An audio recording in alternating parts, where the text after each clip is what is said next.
पूरे कार्तिक के महीने की जो बैकुंठ चतुर्दशी है उसका जो फल है, कोई कितना भी विद्या कर दिया हो, कोई कितना भी टोना कर दिया हो, कोई कितना भी किसी भी रूप में तांत्रिकता का भाव कर दिया हो, तो सीधे कहा लौंग और काली मिर्ची रखकर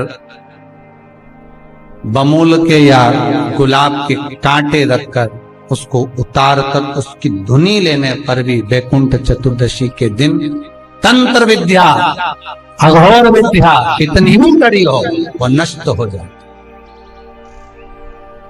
वो समाप्त, सुख समाहित। जिस व्यक्ति की बीमारियां समाप्त नहीं हो रही हो, लगातार बीमारियां घेरे हुए हैं और बीमारियां चल रही हो, बहुत बीमारियां चल, एक बीमारी से निपटे दूसरी लग गई, दूसरी बीमारी से निपटे तीसरी लग गई, तीसरी से निपटे चौथी लग गई। महाराज बैकुंठ चतुर्दशी के दिन जब भगवान नारायण मणिकर्णिका के घाट पर पहुंचते हैं, तंत्र विद्या, देव विद्या, अघोर विद्या, रतन विद्या, सारी विद्याओं का स्मरण बैकुंठ चतुर्दशी के दिन अच्छी अच्छी विद्या सब नारायण और शिव का स्मरण करती है। हमारे भगवान विष्णु और भगवान शंकर का स्मरण, अच्छी अच्छी विद्या।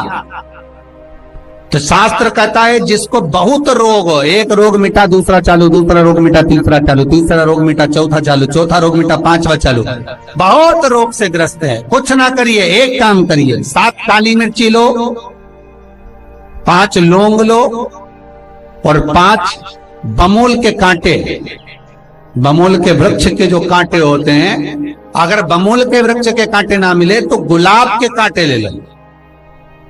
कांटे लेकर उसको एक लाल पोटली में, एक लाल कपड़े में, छोटे से टुकड़े में उसको बांधकर, जो व्यक्ति बीमार है उसके ऊपर से हरि और हर का, भगवान शंकर का मूल मंत्र का स्मरण कर। अगर कोई मंत्र ना हो तो श्री शिवाय नमस्तुभ्यम और ओम नमो भगवते वासुदेवाय इसका स्मरण कर आप 21 बार उतार कर उसी व्यक्ति के सामने बाहर, घर के बाहर उस पोटली को जला दीजिए।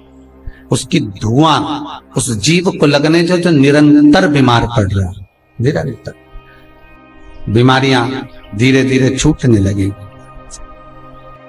14 दीप, क्योंकि बैकुंठ चतुर्दशी के दिन, हरिहर मिलन के दिन सुबह और शाम को जो दीप दान करा उसका प्रमाण भले ना है, परंतु रात्रि को जो दीप दान का प्रमाण है वो जीवन का सुख देगा।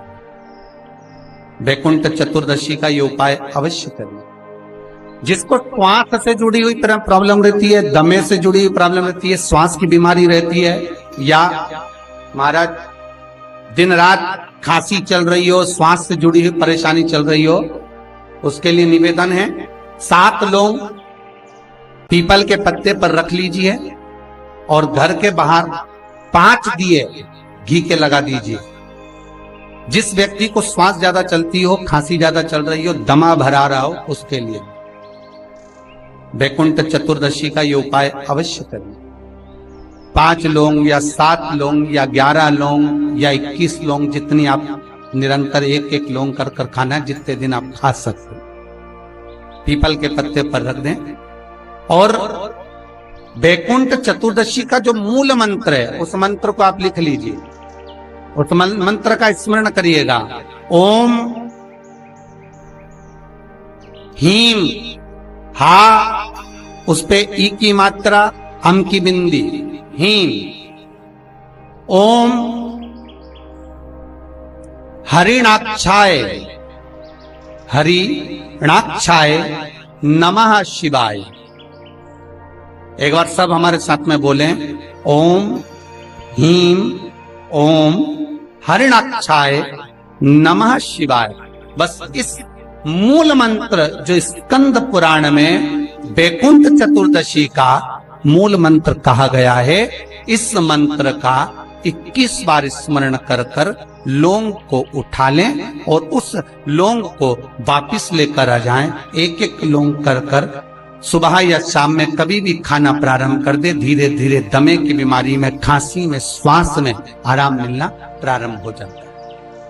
पर इस मंत्र को बैकुंठ चतुर्दशी के दिन रात्रि को जब आप 11 बजे से लेकर 12:30 के बीच में जब पीपल के पत्ते के ऊपर जब आप लौंग रखें, पीपल के पत्ते के ऊपर जब आप लौंग रखें, उस समय पर इस मंत्र का 21 बार स्मरण होना जरूरी है।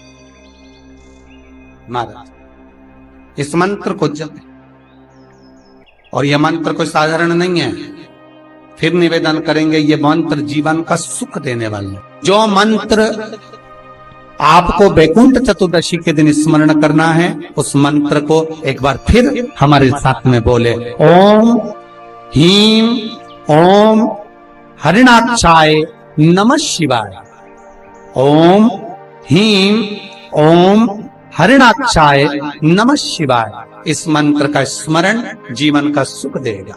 जिनको ज्यादा रोग हो, बीमारी हो, तकलीफ हो, कोई व्यक्ति वेंटिलेटर पर पड़ा हुआ है, ऑक्सीजन लग रही है, उसके लिए भी 1 लोटा पानी, उसमें दूध मिलाकर 5 बेलपत्र रखकर आप बैकुंठ चतुर्दशी के दिन उसके नाम का पानी आप हरि और हर को समर्पित कर सकते हैं। अगर मंदिर बंद मिले तो पीपल के पेड़ के नीचे आप चढ़ा सकते हैं। उससे 3 या 4 दिन में आराम लगना प्रारंभ हो जाएगा। पर मंत्र का स्मरण यही करें, ओम ह्रीं ओम हरिणाक्षाय नमः शिवाय। इस मंत्र को जपें, जो स्कंद पुराण का मूल मंत्र कहा गया, उसका स्मरण करेंगे रोग बीमारी आदि को मिटाने के लिए।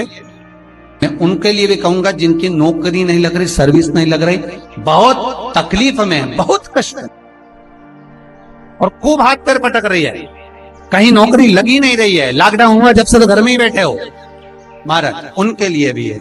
महाराज एक कमलगट्टा हाथ में रखिए, किसी जलाशय के पास में, अगर जलाशय दूर हो, नदी, तालाब, बावड़ी, कुआं ये सब दूर हो, तो घर में ही एक तांबे के कलश में पानी भर लीजिए और कलश के पास में एक कमलगट्टा जो हाथ में रखा है उसको जल पात्र के पास में रखकर 7 दिए घी के लगाएं, 1 दिया चौमुखी सरसों के तेल का लगाएं। महाराज उसको रख लें और कमलगट्टा पास में रखकर जो मंत्र अभी आपको बताया, ओम ह्रीं ओम हरिणाक्षाय नमः शिवाय, इस मंत्र का जप करें 1 माला और अपनी कामना कर कर वो कमलगट्टा अपने साथ में रख लें।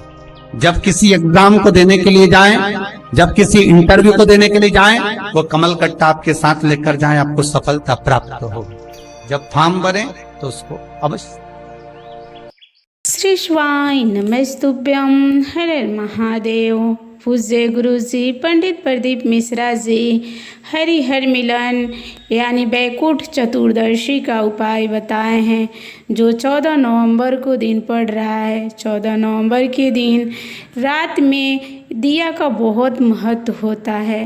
तो पूज्य गुरु जी पंडित प्रदीप मिश्रा जी बताए हैं, अगर आप लोग के भी घर में कोई बीमारी से बहुत दिन से ग्रसित है तो ये उपाय आप ज़रूर करिए। और आपके भी घर में कोई ऐसा व्यक्ति है जिसका नौकरी नहीं लग रहा है, तो बैकुंठ चतुर्दशी के दिन एक कमलगट्टा वाला उपाय ज़रूर करें। आशा करती हूँ यह वीडियो आपको पसंद आई होगी। वीडियो पसंद आई होगी तो वीडियो को लाइक करें, और हमारे YouTube चैनल पे नए हैं तो चैनल को सब्सक्राइब ज़रूर कर लें, और कमेंट में हर हर महादेव लिखना ना भूलें।